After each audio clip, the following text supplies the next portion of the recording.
right, guys. This video's on this is on well test theory. It'd be the fourth video, and this is going to focus on measurement and validity. I think this is going to be a quick video, so um, we'll I guess we'll see, right?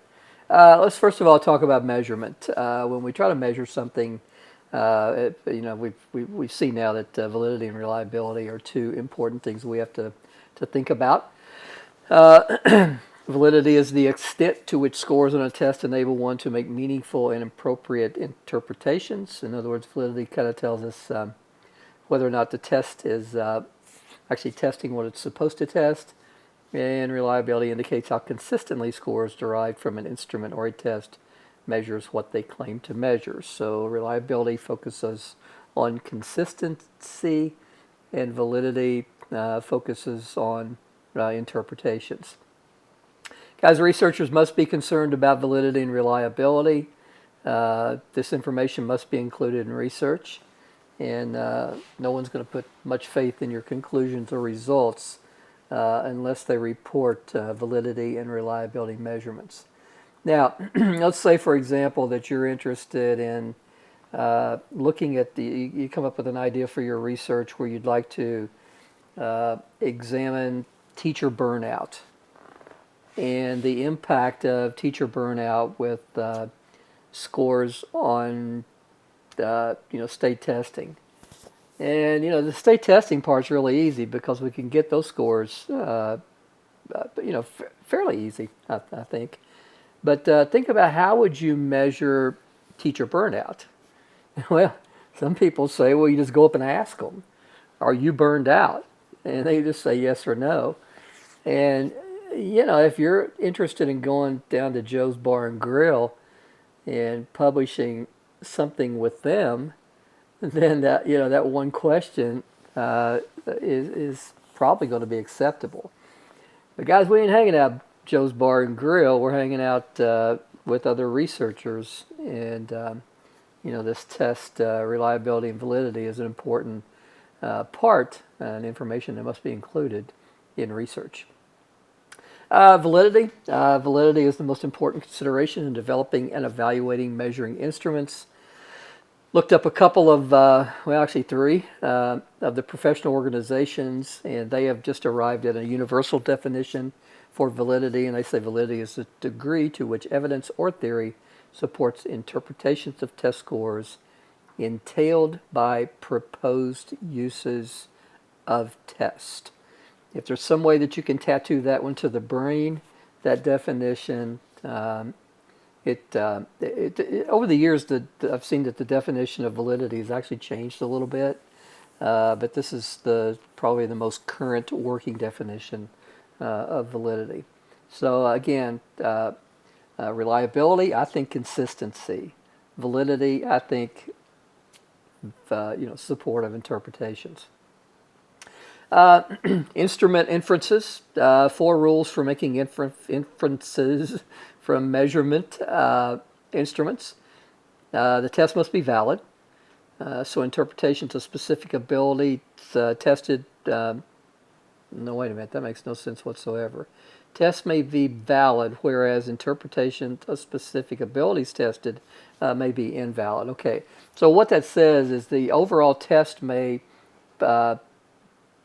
show some validity, but interpretations of certain components of the test may be invalid. So keep that in mind.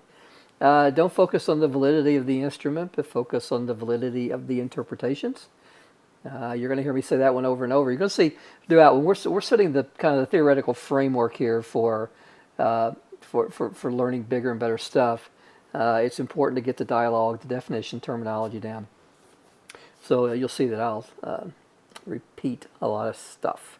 Validity does not travel with the instrument, and very important, a test may be valid for one population, but clearly not for another. Kind of commonsensical stuff, right? Now, we talk a lot about constructs, and these things come up a lot, especially things like math anxiety. We talk all the time about critical thinking. We want our kids to be creative. We want them to be independent thinkers. We want them to have high opinions of them. Well, not too high, but we talk about this stuff all the time, and until you jump into the kind of the pool of research, these are just kind of buzzwords that we throw around, and we all kind of know what they mean, but the problem comes when you start trying to measure this stuff. I mean, seriously, how do you measure anxiety? Do you ask the person, are you anxious on a scale of 1 to 5? Well, again, that's appropriate at Joe's Bar and Grill, but it's not appropriate in research. So, guys, these constructs, validity, the critical requirement for ed research, and a critical component for measuring these hypothetical constructs. So, guys, constructs are things, again, like critical thinking, anxiety. They're not directly measurable, like the slope of a line, volume, length, or area, something geometric. So, guys, what is a construct? We can think of it as an abstraction that cannot be observed directly, but can only be measured by their effects. Again, that's one of those tattooed to the brain types of issues.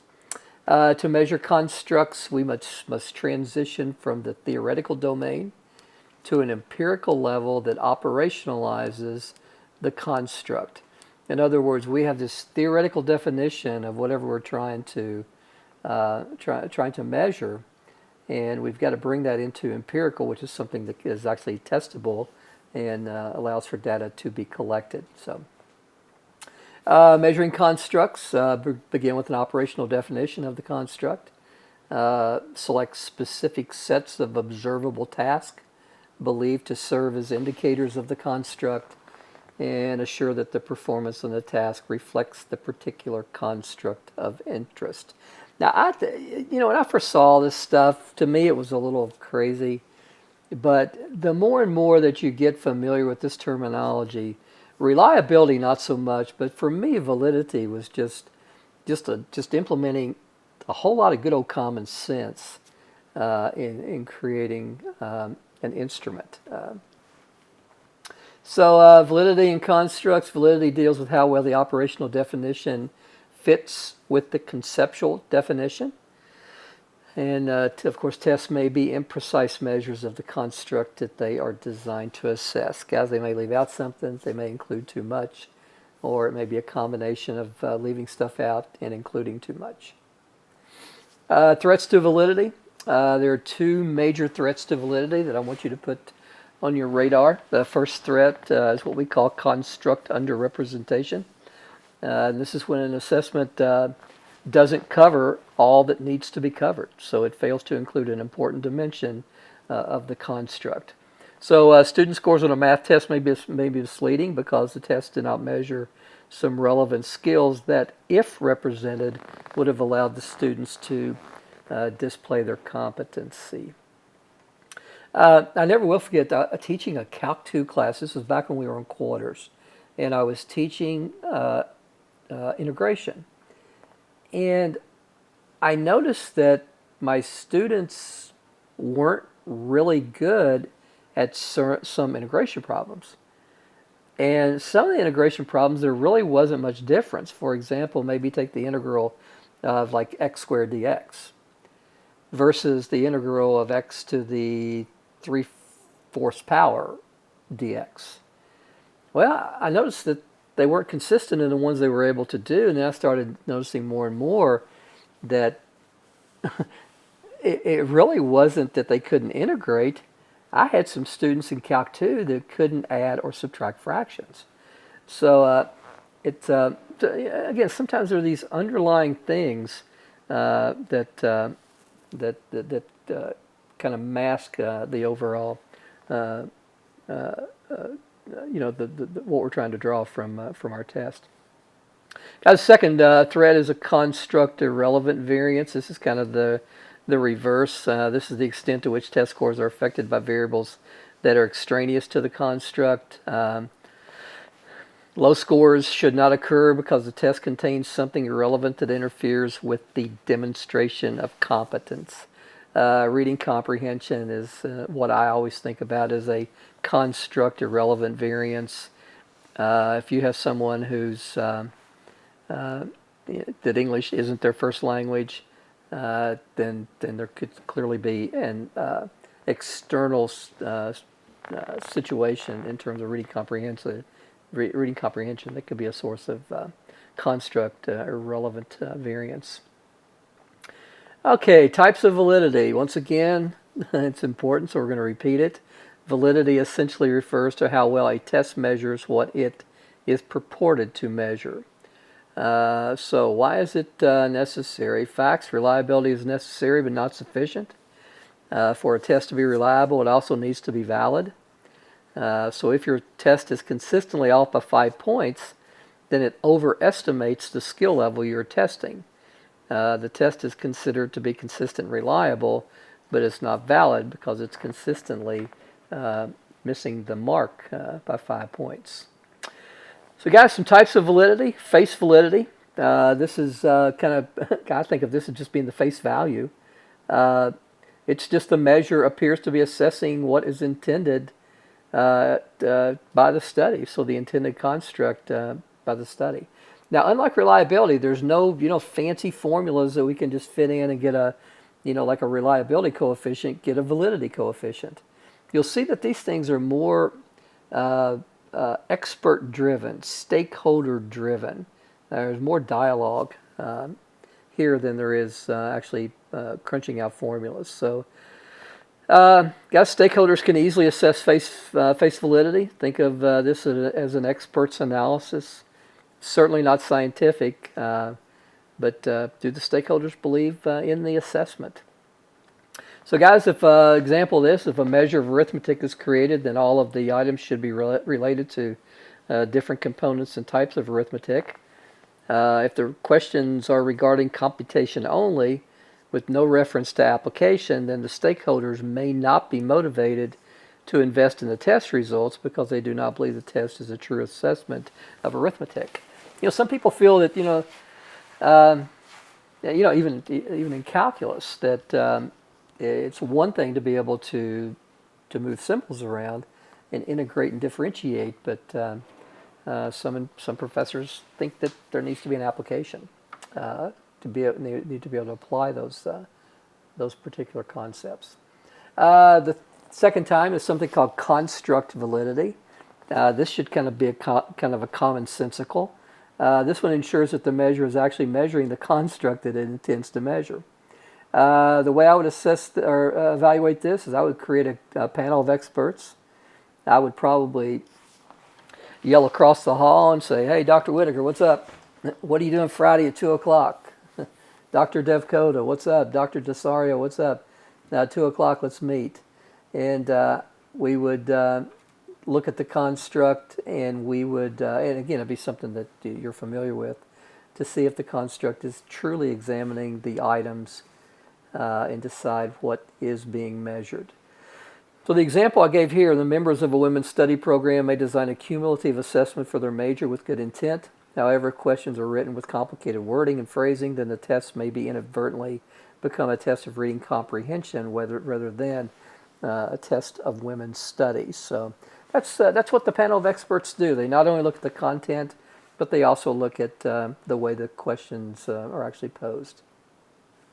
Criterion-related validity predicts future performance. So it correlates correlations intended results with another criterion of interest.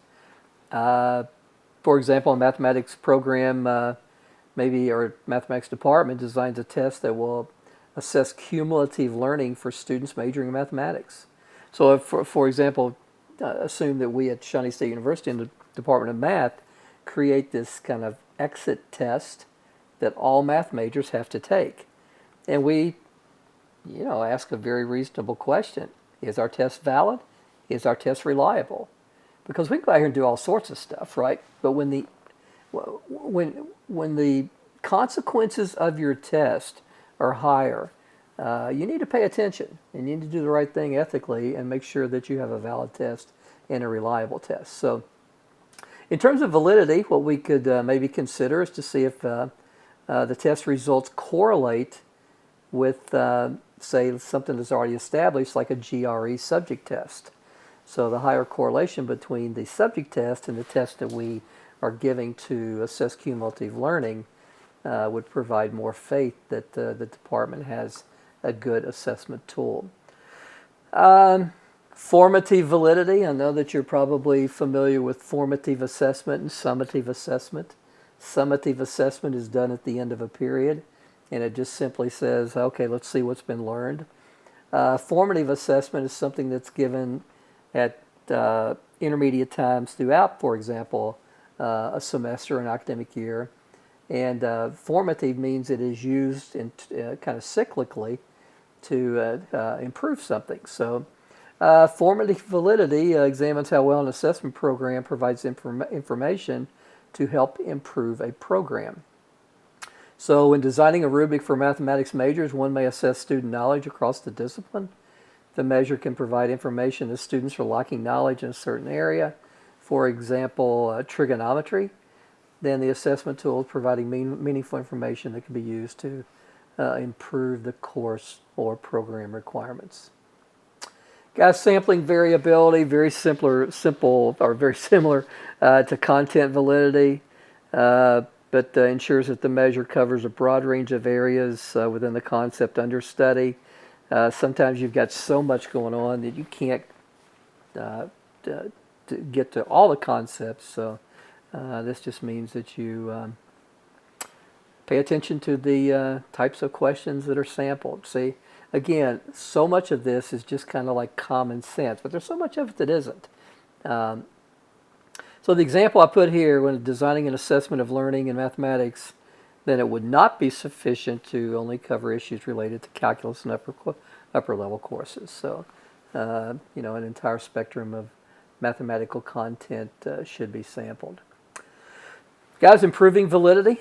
How do we do that? So first of all, clearly define and operationalize the goals and objectives. Clearly define the expectation of students. Clearly match your assignment items to the goals and your objectives. Seek out test reviewers, such as faculty at other schools sometimes, who are less invested in the outcomes or the instrument. Seek out students and have them read the problems and see if there's any troublesome wording or any other difficulties, and of course compare your measure with measures that have already been established. Wrapping up validity and reliability, which I can't wait because there's so much cool stuff that we're going to get to. But again, I took the extra time to in these first 4 videos because I didn't want to build a house on sand, because I realized that measurement and testing theory, reliability, validity are probably things that that most of you haven't really thought much about. So, so guys, what I hope you learned, part 1. I'm not going to read that stuff to you, but it's just what some of the stuff that we've covered the first 4 videos. Part 2, different types of random error, different reliability coefficients, and of course random and systematic error. So guys, these are all things that you should be pretty familiar with. These are things that we've been talking about. Compute the standard error of measurement that helps us focus on individual scores. It's not an overall test measurement, but it helps us explain individual scores. And of course, we talked about the different criterion reference test reliability, the phi coefficient, and so on. It's got something to think about. Let me give you something like words to ponder. Not really. Visualizing the process, consider how we would assess validity and reliability. How would we measure teacher burnout? Well, some things that I threw together that I may consider I may look at an absenteeism component. I may come up with some way to cumulative put measurements from evaluations from students and supervisors. You might be able to go in and measure incidences of hostility toward colleagues, students, and supervisors. And maybe there's incidences of just being overly challenging of school policies. So guys, how could we develop a scale to measure a teacher's attitude toward their work? I don't know. I could do it, but I think it would be, first of all, it would be something that I want to sit down with experts in the field and come up with a kind of a theoretical construct, and then come up with things that we can observe that we think are valid connections with teacher burnout or their attitude toward their work.